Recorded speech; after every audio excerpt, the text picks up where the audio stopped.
bersuh kembali. 1.2 juta pemilih akan menentukan kerajaan baharu dalam PRU Dun Sarawak ke-12 esok. Seramai 349 calon daripada 10 parti dan 30 calon bebas bersaing merebut 82 kerusi. Sebanyak 1,866 pusat mengundi dan 3,555 saluran mengundi dibuka. Setiausaha Suruhanjaya Pilihan Raya Datuk Indra Iqbal Rudin Ishak memaklumkan kelengkapan peralatan mengundi seperti peti undi, dakwat pilihan raya, kertas undi dan petak undi sudah disemak hari ini sebelum diagihkan kepada ketua-ketua tempat mengundi bagi setiap saluran mengundi. Ia bagi memastikan semuanya lengkap dan berkeadaan baik. Lebih 46,000 petugas SPR pula akan bertugas bagi proses pengundian berkenaan. Berdasarkan faktor geografi, SPR menjangkakan keputusan pengundian di pusat-pusat mengundi yang ditutup awal akan diketahui seawal pukul 7 petang. SPR turut menasihatkan pengundi supaya keluar mengikut masa keluar yang digalakkan seperti yang tercatat dalam aplikasi My SPR Semak. Namun, mereka masih boleh mengundi sehingga pukul 5 petang atau waktu yang telah diwartakan. Mana-mana majikan yang tidak membenarkan pekerja untuk keluar mengundi boleh diambil tindakan. Sementara itu, di Dun Setakan, seramai 534 petugas merangkumi SPR, PDRM dan KKM melakukan simulasi menjelang hari pengundian. Pegawai Pengurus Pilihan Raya Setakan, Muhammad Nizam Wang berkata, simulasi merangkumi semakan-semakan peti undi untuk semua 15 pusat mengundi dan 38 saluran undi umum. Dun Setakan menyaksikan pertembungan 4 penjuru iaitu calon GPS, DAP, PBK dan PSB. Persiapan bagi 42 saluran di 27 buah pusat mengundi bagi Dun Tasik Biru berjalan lancar. Pembantu Pegawai Pengurus Pilihan Raya bagi Dun Tasik Biru dan Dun Opar Nur Nekman Jaimun berkata, peralatan logistik sudah diedarkan sejak Rabu. Beberapa pusat mengundi yang di kawasan pedalaman akan ditutup awal pada pukul 2.30 petang, terutama kawasan yang mempunyai bilangan pengundi yang rendah iaitu kurang daripada 250 pengundi serta pusat undi jauh dari tempat mengira undi.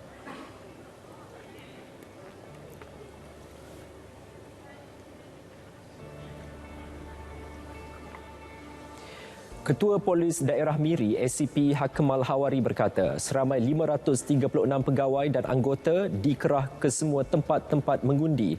Ia termasuk pasukan-pasukan bantuan lain yang akan sentiasa bersiap siaga dalam menangani apa jua situasi yang mungkin akan boleh mengganggu gugat keselamatan dan ketenteraman awam di daerah Miri.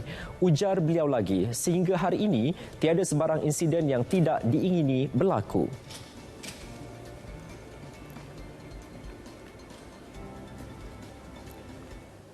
Saudara, sementara itu, Polis Sarawak memberi jaminan tahap keselamatan dan kelancaran semasa proses pengundian esok.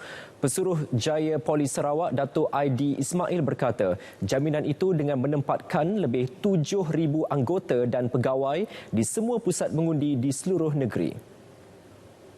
Bukit Aman juga telah menghantar seramai 333 orang pegawai kanan dan pegawai pangkat rendah bagi membantu kelancaran tugasan.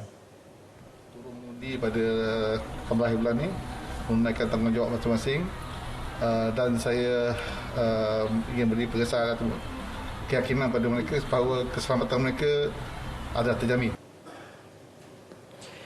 Ditemui RTM di Kuching, Datuk ID berharap dengan jaminan yang diberikan, jumlah peratusan yang keluar mengundi akan mencapai sasaran.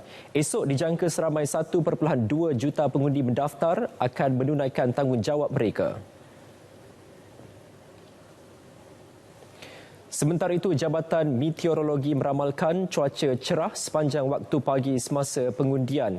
Ia melibatkan semua 12 bahagian negeri. Bagaimanapun, pada sebelah petang, cuaca cerah diramal hanya di Miri dan Limbang, sementara hujan diramal di Kapit dan Bintulu.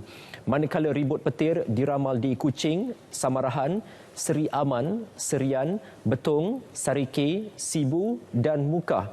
Justru pengundi dinasihatkan merancang awal waktu keluar mengundi dan jangan lupa membawa dokumen pengenalan diri serta mematuhi SOP yang telah ditetapkan.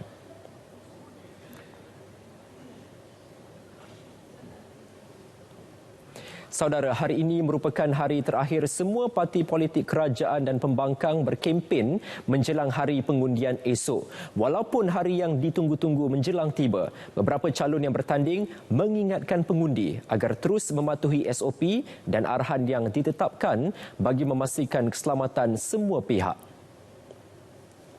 Pengundi diwajibkan memakai pelitup separuh muka, melalui saringan suhu badan, menggunakan sanitasi tangan, merekod kehadiran dan mengamalkan penjarakan fizikal.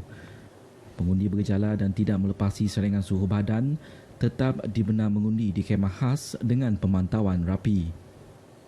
To the voters out there is please come out and vote. Tomorrow is a D-Day. 18th of December is the day to vote. So please come out, stay safe. Please bring along your sanitizer and wear mask and go to the polling station and vote. Jangan lupa mbak IC masing-masing, pakai mask, pelitup muka, mbak hand sanitizer, jangan ditinggalkan dan pastikan ikut SOP yang telah ditetapkan oleh SPR, penjarakan sosial, jangan bersentuh-sentuhan dan sebagainya. 所以我们这边呼吁大家，如果你们不能够在这个时间段出现在这个投票站去投票的话，你们也可以在任何一个时间，只要是在5点之前，都可以进行投票。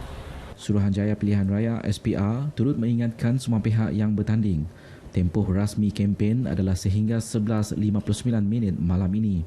Hari terakhir bagi tempoh kempen untuk pilihan raya umum Dewan Undangan Negeri ke-12 di Sarawak diambil sepenuhnya oleh parti dan calon yang bertanding.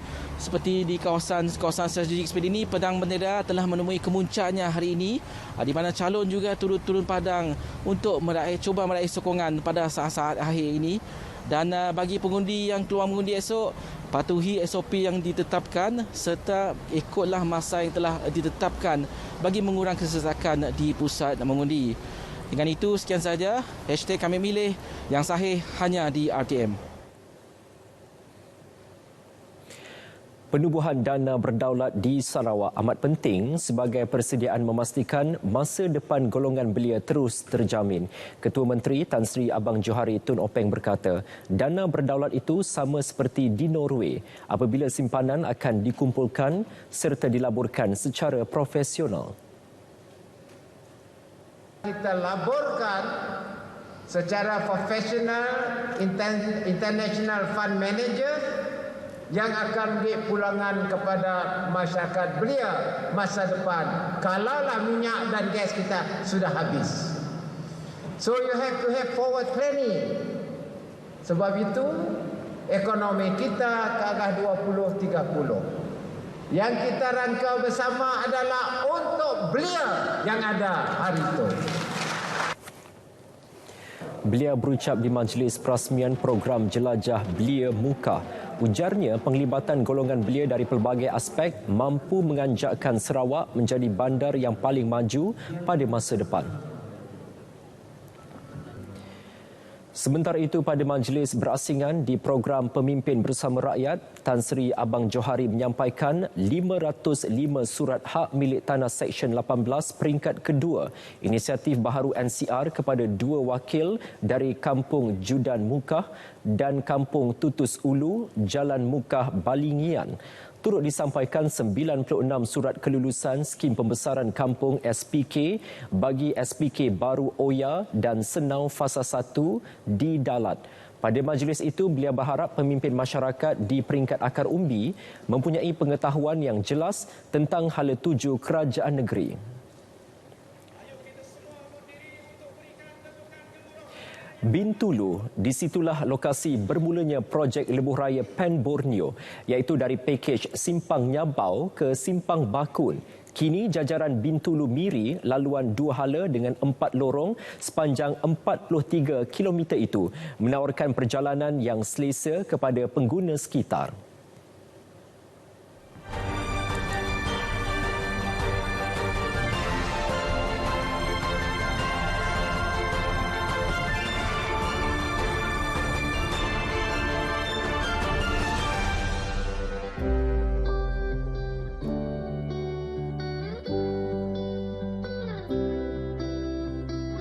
Sebagai pelengkap, jejambat dari Batu Lima ke Sungai Tagap dan persimpangan Nyabau menyuraikan trafik dari laluan Tatau ke Bintulu dan Miri ke Bintulu. Menurut Menteri Kanan Kejar Raya Datuk Seri Fadila Yusof, jejambat tersebut merupakan yang terpanjang di Sarawak iaitu lebih 1.2 km dan sudah mencapai fasa akhir pembinaan. Ia akan melalui proses audit sebelum dibenar dibuka kepada orang awam. Tapi yang penting nanti kita akan buat final audit dulu. Dari segi sudut keselamatan dan semua kalau okey, insyaAllah kita buka partial lah. Untuk sebagainya kita buat tempat-tempat lain juga. Mana yang siap kita akan buka partial. Tapi kena buat audit report. Dari segi safety audit lah. Bagi penduduk, jejambat Bintulu ini bakal memberi kelebihan kepada pengguna jalan raya, khususnya di laluan Pen Borneo. Yang flyover ni, jadi maka perjalanan kita pergi ke Bintulu, pergi Simpang Bakun, buat masa sekarang, saya tahu memang sudah lancar lah, bagus. Jadi selain daripada itu, walaupun kita senang berjalan, berkomunikasi, pakai kereta dan sebagainya, dalam keadaan yang laju, kita mesti juga berjaga-jagalah, berhati-hati.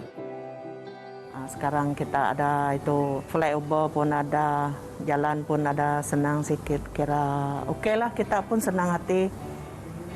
Jalan nak keluar masuk lebih senang sikit lah. Keluar masuk pun senang sikit. Orang kerja pun ada senang sikit. Itulah masalah sekarang. Jauh lebih berbeza dari yang dulu. Jejambat yang dijangka siap dibina hujung bulan ini mengalami sedikit kelewatan setelah terjejas akibat pandemik COVID-19, namun kerja penerapan akhir sedang berjalan. Apabila siapnya nanti jejambat Junction 5 di Bintulu ini nanti, ia bukan sahaja menjadi ikon yang mana merupakan jejambat yang terpanjang di lebuh raya Pen Borneo, malah apa yang utama, ia dapat menyuraikan kesesakan trafik ke bandar Bintulu dan begitu juga ke laluan Bintulu Miri. Laporan Nasaruddin Stanley Kujat, Berita RTM.